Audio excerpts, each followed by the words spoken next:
Yo, welcome to Lawrence Tiz. I'm your main man, the number one chief rockin' Knicks universe, Uncle Freezy.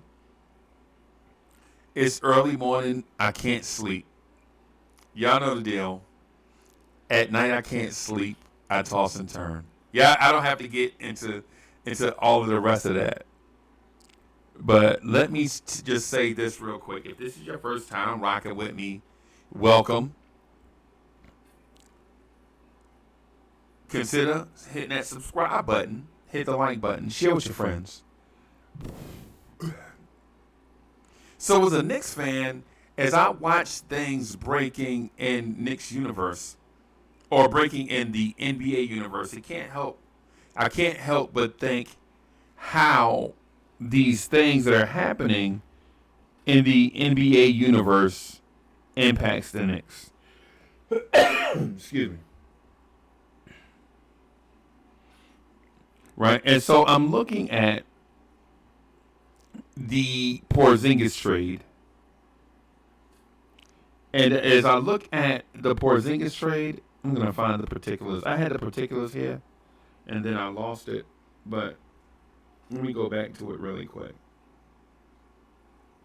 All right. So Memphis gets Marcus Smart. Boston gets Porzingis plus the Grizzlies' number 25 pick this year and their first round pick next year. The Washington Wizards, they get Tyus Jones, Gallinari's contract, Muscala's contract, plus the number 35 pick. And as I look at that, I immediately think, well, who or wonder who won the trade. You know what? In this scenario, I don't know if there is a clear winner. Because Memphis gets that second defensive guard that they've been looking for. Right? And when Ja gets back, who knows what's going to happen when Ja gets back. I think this might be a shot to Ja Morant to let Ja Morant know that NBA basketball will go on without you. Right? We like Ja's play on the court. Right? But by Memphis acquiring Marcus Smart, they're letting the team know that it's still championship or bust in Memphis.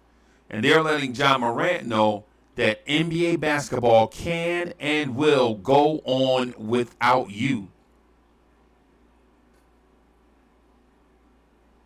Right? If you're Boston,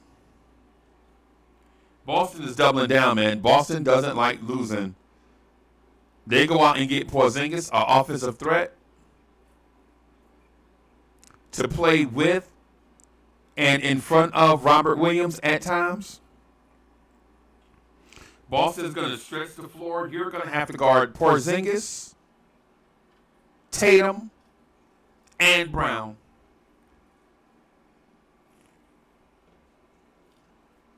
And if you're a Atlantic Division team and you saw Boston add Porzingis and you don't prepare yourself to make more additions, you're in trouble. Basically, the best team in the division got better. What does this mean for Washington? Now, Washington has Tyus Jones, Chris Paul. Yeah. Washington is rebuilding. I don't expect Tyus Jones to stay in Washington, and I honestly don't expect Chris Paul to stay in Washington either. And as I record this, I think the obvious place for Chris Paul right now is Boston. If Washington can figure out a way to move off of Chris Paul, I think Boston is the spot for Chris Paul. And if Boston adds Chris Paul, if Boston adds Chris Paul Porzingis to Tatum and Brown, their front office should be considered the front office of the year during the summer. During the summer.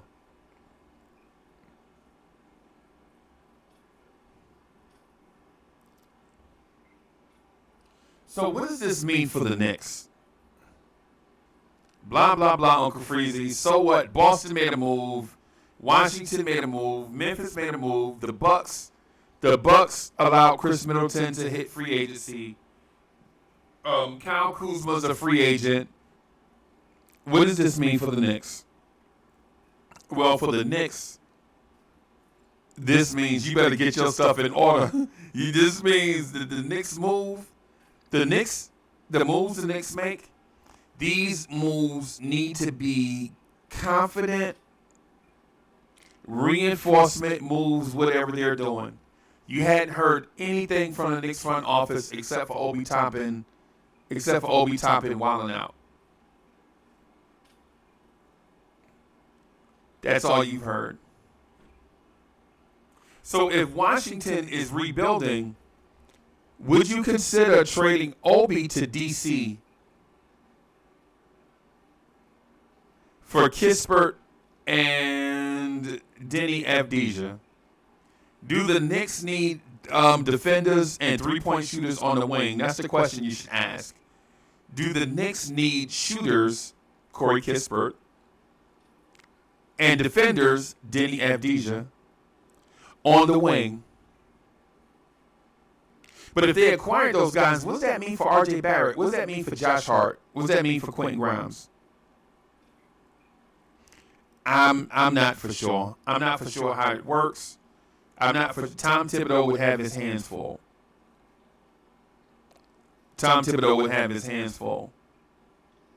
But at the moment, I don't know if Tom Thibodeau is a fan favorite right now after what we hear about Obi Toppin.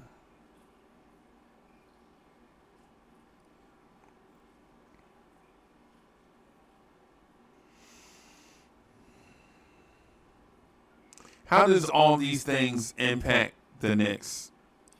Like, what are they cooking up? Is the plan by the Knicks that delicate that it has to be super duper quiet? I'm not for sure. But I will ask you this. Are the assets that the Knicks have is as attractive as we thought they were? Because teams are moving and shaking around us, and the Knicks have done nothing. So it makes me think, man, did we overrate our young kids? Did we overrate our trade assets? I'm not for sure. I'm just asking the question.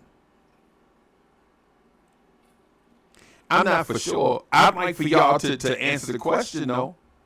If y'all have answers, leave it in the comment section below. It's draft day. I'm going to get a bunch of adult beverages to watch the draft. I'm going to do a watch along. With the draft. That's going to be fire.